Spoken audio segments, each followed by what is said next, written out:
Gloire à Dieu. Matthieu 21, verset 12 au verset 13 nous relate de l'action de Jésus lorsqu'il entra dans le temple de Jérusalem. J'aimerais attirer l'attention de chaque serviteur de Dieu et même de chrétien. Certains se diront peut-être, mais pourquoi est-ce que dans ces derniers temps, il est beaucoup sur les serviteurs de Dieu et les chrétiens? Je suis beaucoup sur les serviteurs de Dieu et les chrétiens parce que nous sommes à la fin des temps et le diable travaille de telle sorte à égarer l'église du Seigneur. Nous sommes un peu comme des sentinelles qui avertissons et qui sonnons la trompette, la lampe pour que l'église puisse comprendre certaines choses. Dans ce passage, imaginez-vous un instant Jésus, qui est notre Dieu, qui est notre Créateur, qui est notre Sauveur. Lorsque Jésus rentra dans le temple, Jésus prit un fouet et Jésus chassa tous ceux qui étaient dans le temple. Mais on pourrait dire, mais Jésus pouvait simplement venir dire aux gens de sortir dans le temple sans fouet.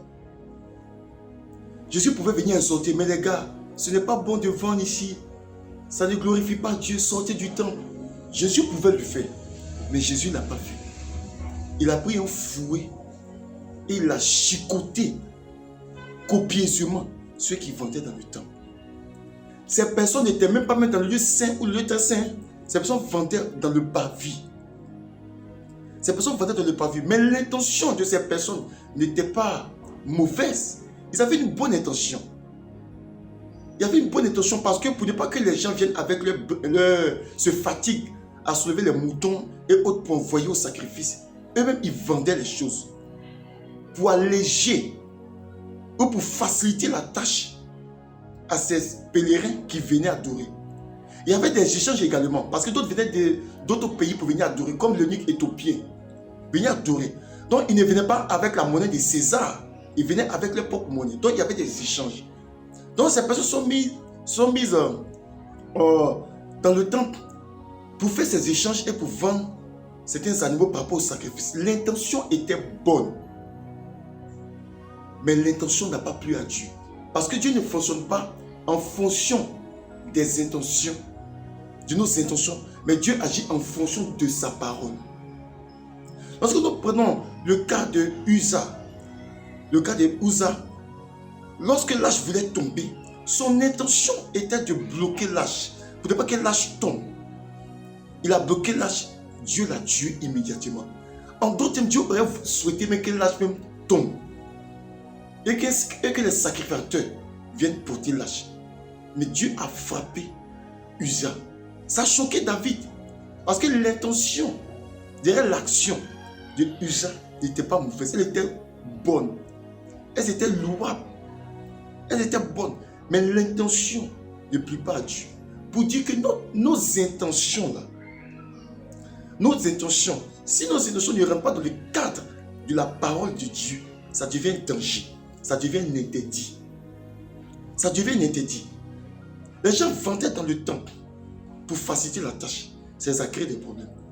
Uza a voulu bloquer la chose pour ne pas que ça tombe. Ça lui a créé des problèmes. Même David. À un moment, David a voulu faire le dénombrement du peuple. Comme un peu les recensements que nous faisons. Il a voulu faire pour savoir au moins ils sont combien dans le pays. Son intention était bonne de connaître au moins combien ils sont dans le pays. Mais cela déplut à Dieu. Parce que son intention ne rentrait pas dans le cadre de la parole de Dieu. Nous pouvons avoir de bonnes intentions, mais rassurons-nous que nos intentions rentrent dans le cadre de la Bible. Aujourd'hui, nous introduisons des choses dans l'église. Mais est-ce que ces choses-là, c'est nous avons de bonnes intentions? Mais est-ce que ces choses-là rentrent dans le cadre de la volonté parfaite de Dieu? Est-ce que ces choses rentrent dans le cadre de la volonté parfaite de Dieu? Honnêtement, lorsque je lis le texte, vraiment ça me marque.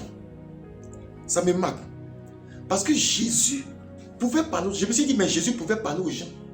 Jésus pouvait simplement parler aux gens, dire aux gens de sortir. Mais il a pris un fouet. Si c'était aujourd'hui, Certains allaient dire que Jésus n'est pas amour. Ils allaient dire que Jésus n'est pas amour, puisqu'il est venu sauver ceux-là même qui vendaient dans le temple. Donc il n'est pas amour. Mais on va excuser pour dire que comme c'est Jésus, donc c'est qu'il est amour. Mais quand l'un de ses serviteurs procède de cette même manière, mandaté par Jésus lui-même, on trouve que ce serviteur n'est pas amour. Il y a un contraste. Il y a un contraste. Il y a un problème. Il y a un problème. Aujourd'hui, des bonnes intentions ont inséré des choses dans l'église. Mais ces intentions-là sont contraires à la volonté de Dieu. C'est pour cela que l'église aujourd'hui a des problèmes. L'église de la fin a des problèmes. L'église de la fin a des problèmes. La Bible dit que des hommes se feront eux-mêmes des docteurs. C'est-à-dire, les docteurs de Dieu, là, ils vont les écarter. Parce que ceux ils viendront dire la vérité, ils enseigneront la bonne doctrine. Mais les gens eux-mêmes ne voudront pas les docteurs de Dieu. Eux-mêmes, ils se feront des docteurs. Ils se feront des docteurs. Ils auront la démangeaison d'entendre des choses agréables. Comme au temps de Jérémie. Lorsque Jérémie prêche, annonçait, faisait ses prophéties, les gens ne voulaient pas entendre ce que Jérémie disait. Ils voulaient entendre plutôt les prophètes Ananias et autres, les faux prophètes. Ils voulaient les entendre. Ils voulaient entendre de bonnes choses. Mais c'est la prophétie de Jérémie qui a fini par s'accomplir. L'intention que nous avons doit être en conformité avec la parole de Dieu. Nous avons parlé par exemple des soirées pyjama. L'intention peut-être de ces personnes était de faire la prière, mais l'intention ne rentre pas dans le cadre de la parole de Dieu. L'intention peut être bonne aux yeux des gens, mais mauvaise aux yeux de Dieu.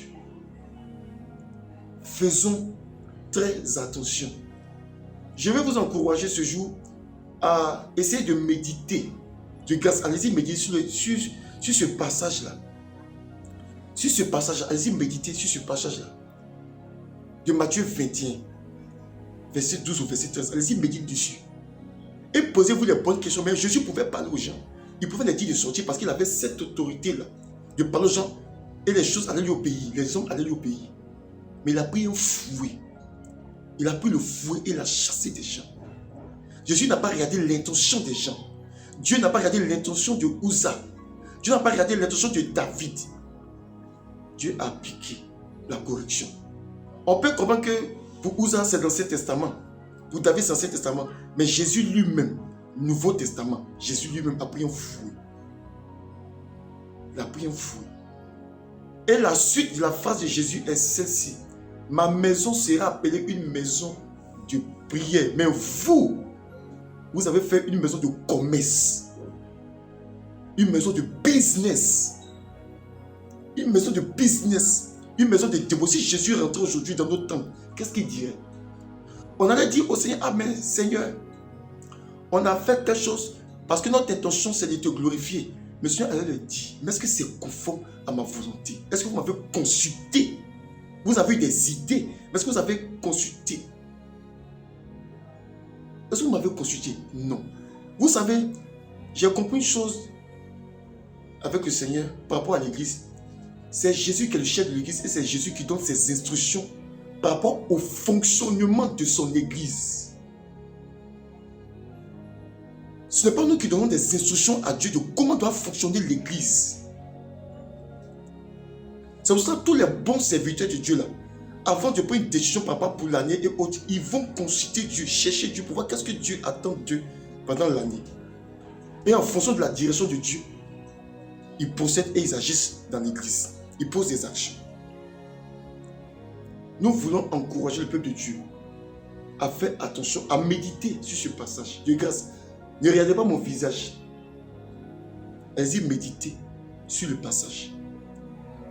Allez-y méditer et posez-vous les bonnes questions. Nos intentions peuvent nous amener hors de la volonté de Dieu lorsqu'elles ne rentrent pas dans la volonté parfaite de Dieu. Que Dieu vous bénisse. Amen.